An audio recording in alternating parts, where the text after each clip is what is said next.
Okay, so for this next example, you'll notice that the left-hand side of the equation is exactly the same, so we'll kind of go through that a little bit more quickly.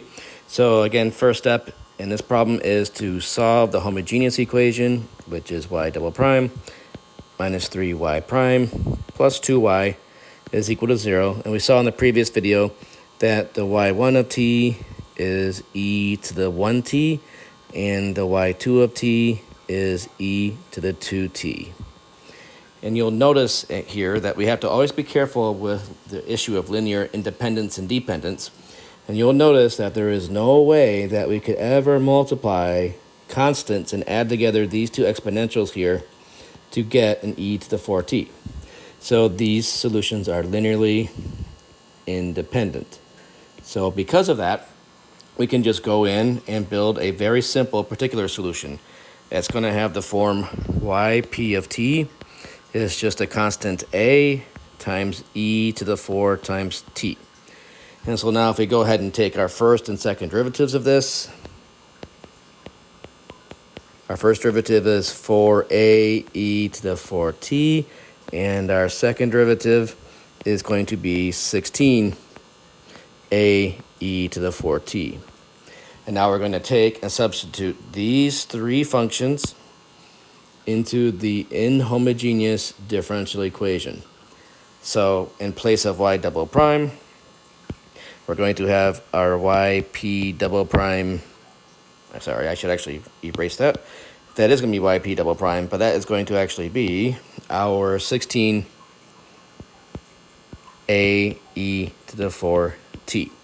And then our differential equations has a minus 3 times the y prime, which is 4a e to the 4t.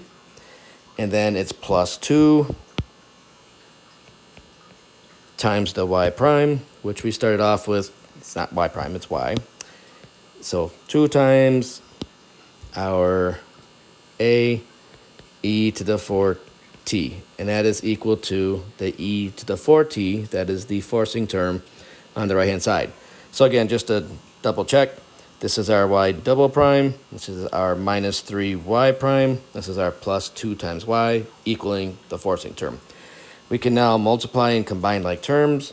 So we've got the 16a of the e to the 4t minus a 12a e to the 4t plus 2 more a. And again, this is all times that same e to the 4t, equaling 1 e to the 4t. If we combine like terms, we've got 16 minus 12 is 4 plus 2 makes a total of 6. So we've got 6a e to the 4t equaling 1 e to the 4t. We can now match our coefficients, and therefore 6a must equal 1.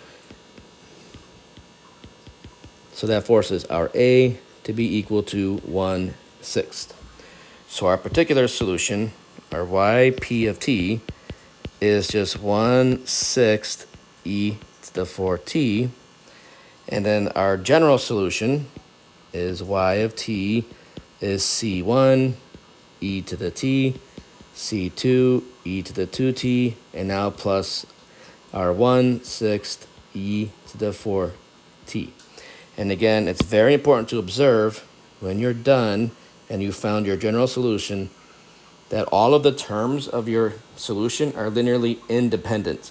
And again, you will notice that an e to the 4t, an e to the 2t, and an e to the 4t cannot be created by taking constant multiples and adding together exponentials. That would violate the rules of exponents. So in fact, these three different terms here are linearly independent.